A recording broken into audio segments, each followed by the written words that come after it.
In a village where old ties and new wounds collide, a quiet courage rises from the dust. This is a story of love tangled with duty, of secrets that refuse to stay buried, and of the ordinary people who stand between pride and redemption. At its heart is Jhanak, fierce, stubborn, and bound to the land she calls home, and Aniruddha, a man torn between past promises and present obligations. Around them swirl villagers and families, births and funerals, betrayals and brave rescues. Listen as this tale unfolds. Of a child named Moon, of a mother's last wish, of a threat that poisons the well, and of the unshakable will of those who refuse to be broken.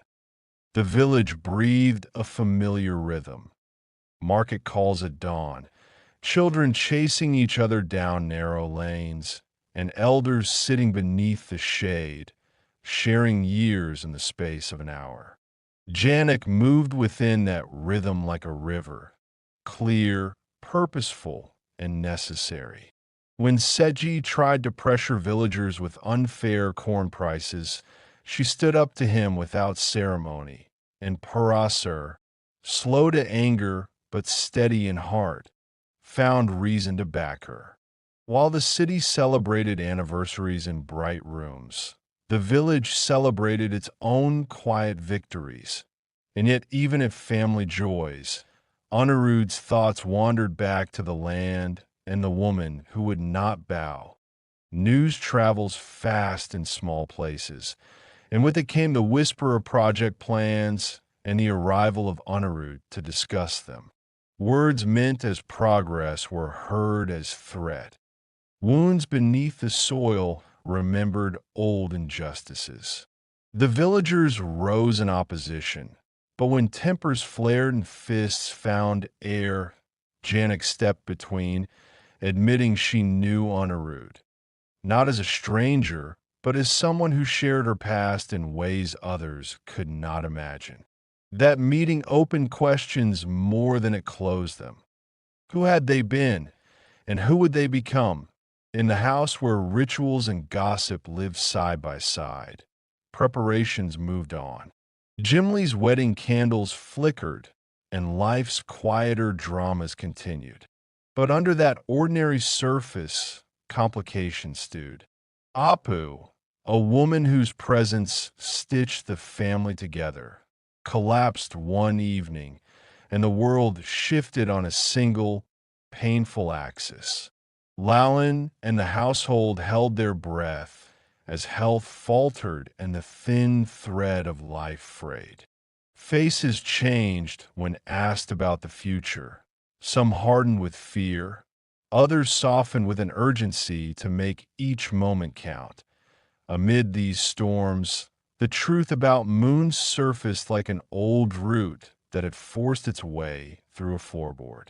Jhanak revealed to Parasar and to Aniruddha that Moon was his daughter. The confession landed like a stone in a still pond, sending rings of astonishment outward. Arshi and her family blinked at the revelation, and in the city and the village, relationships rearranged themselves around this new, fragile center. Kanka demanded Jhanak be cast out, and when Parasar stepped forward to defend her, the village watched a pattern unravel. They had never been married, he said, and that declaration changed the face of what everyone had assumed. With truth comes reckoning. Arshi felt the aftershock when Aniruddha told her Moon was their child. Old loyalties shifted, and gratitude and shock sat in the same room. Parasar found courage to speak his heart, confessing a love that Jhanak did not return in the way he hoped. Her boundaries were firm. She wanted friendship, not marriage, and she wanted the child to have a home free of whispers. In other rooms, strangers and relatives debated futures, and Ishani, Another young woman wrestling with her own story refused to kneel to pressure she had not chosen. Rumors, always hungry, fed on the smallest missteps. Accusations bubbled around Ishani and Jeet, and in a cruel turn, Jeet kidnapped her, dragging her to a temple to force a marriage born of revenge. The village rose in alarm, but bravery often hides in the smallest people. Jhanak and Ishani, together and fearless, confronted Jeet and his men. The police, drawn by noise and courage, moved in and made arrests, and the village learned that standing together could pull safety back from the edge. Meanwhile, Apu's condition worsened. Her plea for reconciliation, for Kajal and Lalan to marry, for peace to stitch a family whole, filled hospital rooms and quiet kitchens. Hope met the harshness of illness, and when Apu spoke of death, sorrow settled like a winter coat no one could take off. Parasar held Janak's hand and promised to care for her child. His words were small lights in a world dimmed by grief. When Apu finally slipped away, the village wept as if every river had overflowed. The funeral was not just an ending but a test. Would old feuds be allowed to return, or would loss become a reason to heal? In the wake of grief came suspicion and darker deeds. Someone with a cold heart, Kanka, brewed a decoction meant to wound Jhanak and the child she carried. It was small cruelty cloaked as medicine, and when Jhanak collapsed after drinking it, the village rushed her to the hospital in a panic that made time move like molasses. In unconscious hours, she dreamed only a man whose face had once been all she wanted. Aniruddha, waking to the knowledge that danger had nearly taken what was precious, knelt and prayed, his hands raw with worry.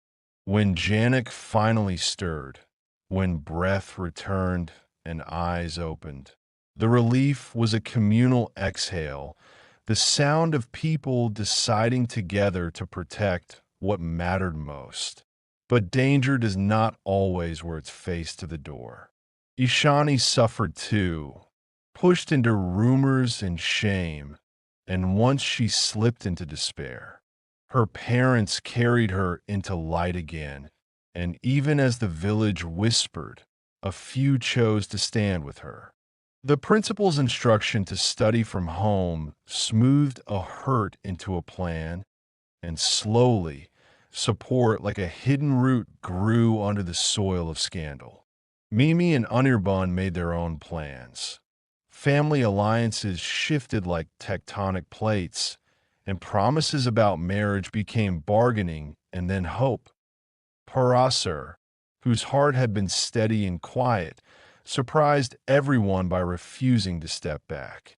He took Jhanak back to the village for puja and for justice, wrapped her in the warmth of a crowd that would not let her be broken. He vowed to unite her with Aniruddha, not by force, but by ceremony and by the rights of the child. Yet even love tangled itself in paperwork. Archie demanded fixed alimony before signing divorce papers. Negotiations that belonged to the courts mixed with the village's grief and stubborn kindness. Courtrooms and temples, hospitals and fields. Life threaded through them all.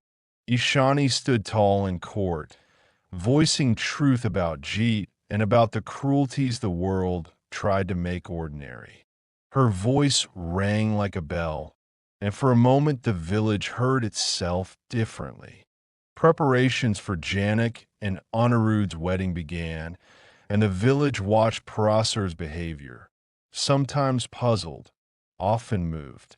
Even as Ambika blamed Ishani for accidents and misfortune, many learned to hold silence and offer help instead that I in small moments. Small mercies arrived, a neighbor bringing food, a child handing a flower, a friend keeping watch through long nights. Jhanak, who had been pushed and pulled by forces larger than her, found steadiness in those tiny acts. Aniruddha, whose life stretched between the demands of city projects and the pull of village roots, watched and learned the cost of progress when a person's heart becomes the ledger. When the dust finally settled, the village held new scars and new promises. Apu's absence left an ache, but also a lesson. Life must be guarded by more than pride. Moon, a child who had been a secret and a bridge, grew into a living reason to choose gentleness. Jhanak and Aniruddha's story became proof that truth, though slow, can find its way, and that love need not always be possession. Sometimes it is protection, sometimes friendship, sometimes the courage to say no. Ishani's bravery in court taught the people that standing up for oneself can change a culture, one voice at a time. Carry these names with you: Jhanak, Parasar, Aniruddha, Arshimun, Ishani, not as characters frozen on a screen, but as reminders that communities are fragile and fierce, that forgiveness is work, and that protection sometimes looks like ordinary persistence. If this story touched something inside you, remember to speak for those who cannot, to stand with the ones who waver, and to believe that even after loss, people can choose to build again. The village keeps living. Its paths remember every footstep. And in those footsteps, you can still hear the echoes of kindness, the stubborn drum of hope, and the soft, unending promise that tomorrow will be met together.